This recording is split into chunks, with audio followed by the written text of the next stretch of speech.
Oke, kita lanjutkan dari yang part 2. Misalnya kayak kalian mau membuat produk gitu ya, harus mikir juga kan terkait barang ini dipakainya sebaiknya untuk masyarakat mana gitu.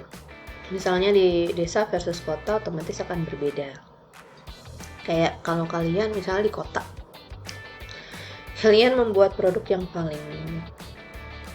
paling gampang itu misalnya kalian bikin produk sabun cuci baju gitu ya, itu kan dipakai oleh semua orang. Tapi kalian nggak bisa memaksakan bahwa misal saya akan membuat sabun cuci baju dengan sistem, misalnya kalau kalian lihat sekarang kan ada banyak ya yang kalau pakai mesin cuci yang satu pintu di depan, satu pintu di atas, atau dua pintu di atas gitu ya, itu jenis sabunnya berbeda. Nah, kalian mau coba menjual sabun cuci baju ini yang untuk mesin cuci dengan pintu satu di depan misalnya. Nah, apakah mungkin produk ini akan laku di semua lokasi gitu misalnya? Di desa laku, di kota laku gitu ya. Kalau secara kondisi saat ini gitu ya, kalian bisa lihat di kota. Kalian harus tahu berapa jumlah orang yang membeli mesin cuci dengan tabung satu pintu di depan gitu. Apakah lebih banyak dibanding yang dua pintu misalnya? Misalnya, oh ya banyak gitu ya. Ya itu otomatis produk kalian di kota akan banyak yang beli gitu ya. Tapi kalau misalnya kalian jualnya ke pihak pedesaan yang misalnya ya, yang ekstrim-ekstrimnya itu orang yang kalau nggak pakai mesin cuci gitu, biasanya juga pakainya biasa dikucek gitu ya, biasa pakai papan pencuci baju gitu misalnya. Nah, kayak gitu apakah orang itu akan membeli gitu kan? Otomatis kan tidak, karena menurut dia ini tidak sesuai dengan apa yang dipakai sehari-hari oleh mereka, misalnya kayak gitu. Ya, jadi itu adalah salah satu contohnya terkait bentuk yang demografis misal. Kemudian terkait perubahan teknologi. Ya. Kalau dulu kan kasarannya ketika kita membuat sebuah produk, ya orang kan akan berpikir bahwa yang penting saya bikin produk, ya terserah pasar mau beli apa enggak gitu kan. Kalau dulu sistem perindustriannya seperti itu. Kalau sekarang kan harus memikirkan terkait si konsumennya, ya apa yang sebenarnya dibutuhkan oleh konsumen. Misalnya kita mau bikin produk untuk menarik konsumen, kita menciptakan produk yang inovatif misalnya. Ya, untuk menciptakan produk inovatif itu misal kayak kalian tadi yang sabun cuci baju tadi ya. Berarti kalian kan harus memikirkan apa teknologi yang harus kalian gunakan agar memang si sabun cuci baju ini cocok gitu. Sangat bagus justru untuk yang mesin cuci dengan satu pintu di depan gitu dibanding dengan yang lain. Misalnya kayak gitu. Misalkan ada kayak diformulasikan ya, jadi formula dari sabunnya, terus cara pembuatan sabunnya menggunakan mesin apa, misalnya kayak gitu. Itu salah satu contoh perubahan teknologi yang mungkin akan berpengaruh dalam produk gitu ya. Terus terkait perubahan politik dan hukum gitu ya, misalnya kayak kondisi yang sekarang gitu ya, lagi mau pemilu ya kan, pemilu presiden nanti ya tahun 2024, tapi udah mulai tuh ada suasana hangatnya udah mulai dari sekarang, which is sebenarnya baru 2022 gitu ya. Nah, kalian harus memikirkan juga kan kayak, kalau lagi ada kondisi seperti itu gitu ya, ada nggak ya ngefeknya ke produk yang kalian akan buat gitu. Misalnya, oh ya karena seperti itu maka fluktuasi harga di pasaran ya, karena biasa kan kalau ngomongin politik pasti ngomongin soal pemegang kuasa ya. Ini mah nggak bisa dipungkiri. Kalau ngomongin soal pemegang kuasa, berarti kan kita tahu bahwa mungkin ada yang punya istilahnya power di beberapa sumber daya tertentu gitu ya. Nah, pasti akan ada terjadi fluktuasi harga terkait si sumber daya tersebut yang otomatis berimbasnya ke produk yang kita buat. Misal contoh kayak gitu. Lalu terkait hukum misalnya. Saya mau bikin produk yang misalnya menurut saya inovatif ini, sangat bagus. Kalau misalnya orang beli produk ini pasti sehat lah kasarannya gitu. Misalnya produk kesehatan gitu ya. Tapi secara regulasi ternyata untuk membuat sebuah produk kesehatan ada beberapa tahap yang harus kalian perhatikan misalnya. Step 1 misalnya kalau yang kalian jual skala rumah tangga harus ada PIRT gitu-gitu. Terus misalnya kalau ngomongin soal produk kesehatan misalnya ini adalah sesuatu yang kita konsumsi gitu misalnya ya.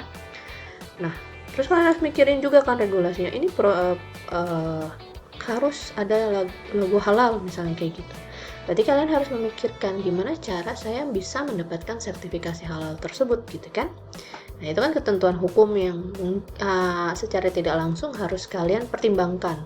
Karena misalnya kalau kalian ngomongin soal halal atau tidaknya produk kan berarti lihat aja di syarat-syarat untuk mengatakan bahwa si produk kalian itu dapat tersertifikasi halal kan ada beberapa syarat gitu.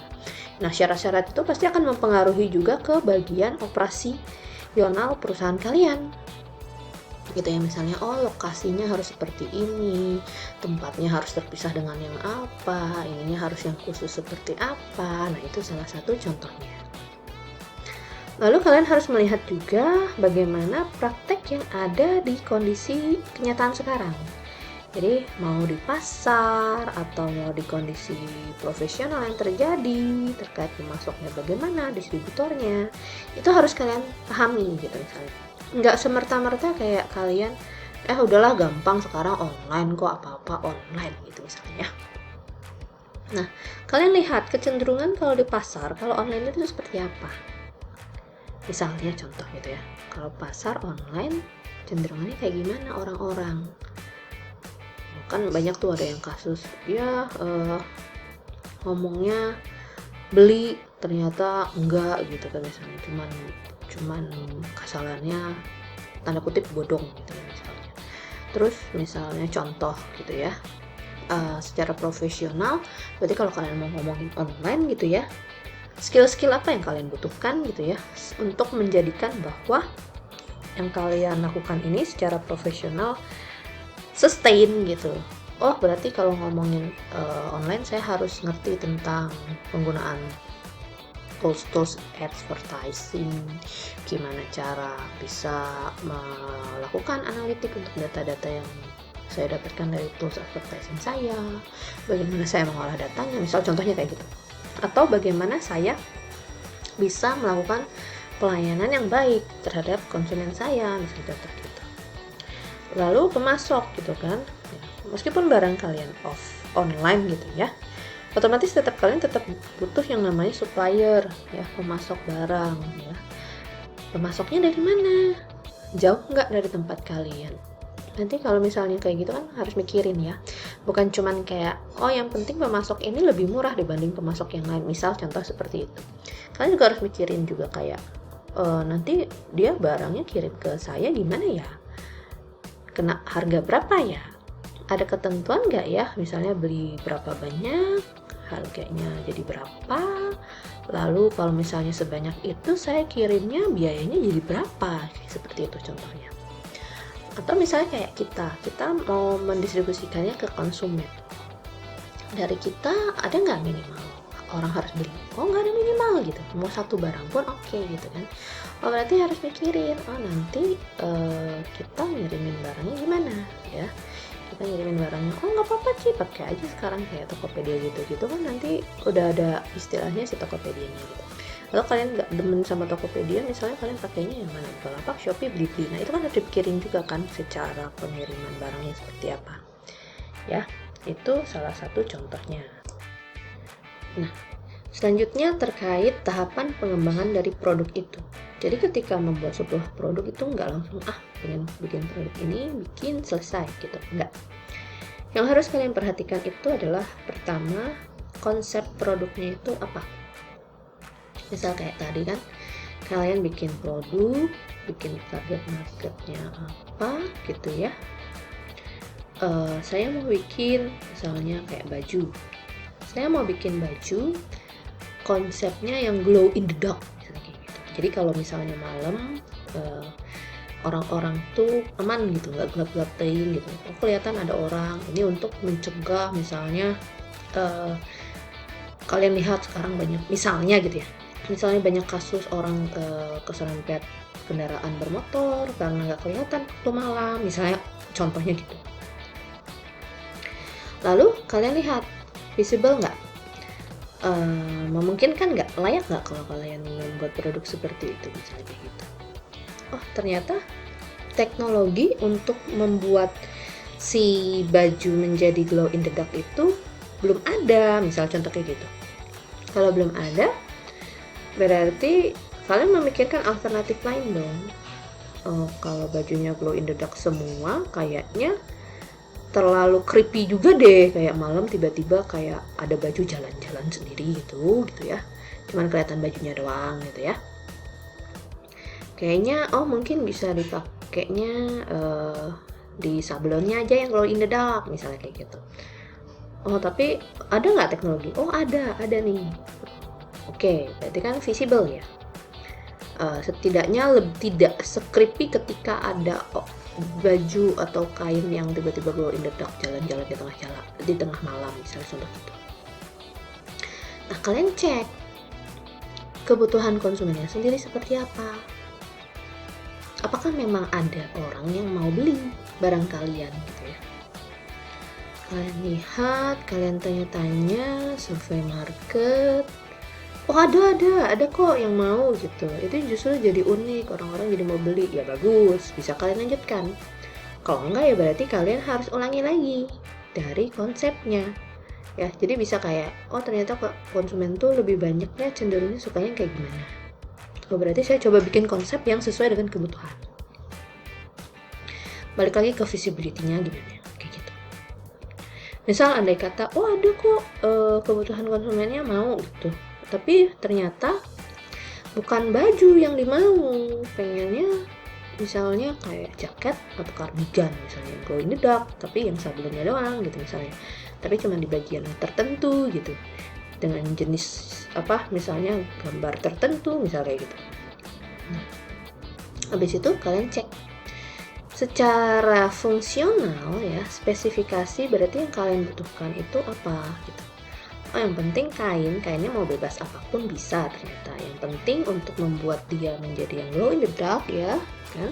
Secara yang penting kan jaket atau kardigan itu kan bisa ada yang jenisnya macam-macam ya bahan kainnya. Tapi yang penting kalau jaket kenapa ada tudungnya biar kalau hujan pun aman misalnya. Kardigan juga misalnya ada kayak hoodie-nya gitu ya, biar orang merasa keren aja gitu misalnya gitu ya. Secara fungsional kalian cek lah, mau pakai kancing, mau pakai resleting ya, itu fungsi-fungsi yang kalian butuhkan itu apa sebenarnya di produk kalian tadi, si jaket atau kardigan glow in the dark gitu. Lalu habis itu cek lagi product specification sama manufacturability-nya. Maksudnya gimana? Jadi misalnya kalian bikin produknya seperti itu ya, secara fungsional kalian tahu mau ada hoodie-nya, mau ada resletingnya, tapi mau ada juga kayak tali-talinya gitu ya. Jadi mikirin tuh jadi kayaknya produk saya rancangannya gambarnya akan seperti ini gitu ya. Terus habis itu kalian mikirin, cara bikinnya bisa nggak gitu. Kalau ini berarti pertama kita bikin dulu dari pola dasar misalnya. Pola dasarnya mirip kayak baju misalnya, habis itu tinggal tambal-tambal untuk bagian-bagian lain misal contoh kayak gitu. Nah itu harus dipikirin juga ya, harus.